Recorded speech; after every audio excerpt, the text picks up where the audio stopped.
طيب ايه هي البوست بارامز في اليو ار ال ماتش ريزلت؟ فاكر لما انت سالت على ازاي هحدد اسم البرام لو شلنا الباص واستخدمنا ماتشر مكانه؟ هو بقى هنا اللي هتحدد فيه اسم البرام، عشان كده كتبنا اي دي وادينا له القيمه اللي جايه في السيجمنت من اليو ار ال زي ما كان بيعمل الانجولار. بمعنى اوضح، لما كنا بنكتب الباص بنديله برام اسمه اي دي، فاحنا كنا بنقول للانجولار اعمل لنا برام اسمه اي دي. اما انا هنا انا اللي عملت البرام بنفسي واديت له الاسم بنفسي. طيب تعالى بقى نجربهم مع بعض. هل عايزين نشوف هو شغال ولا مش شغال؟ انا هنا في البرودكت ديتيلز محدد او عامل الاي دي زي ما احنا ماشيين بيها، حرف 4 ارقام حرف، وادي الاي دي اهو سايبه زي ما هو.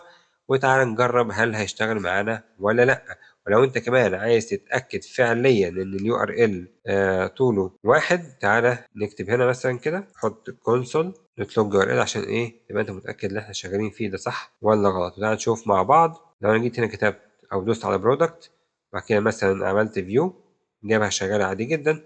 تعال نشوف الكونسول كاتب لنا فيه ايه. اوكي، زي ما انت شايف طولها 1، مفيش فيها غير ايه، هو الباص بتاعنا اللي هو ده.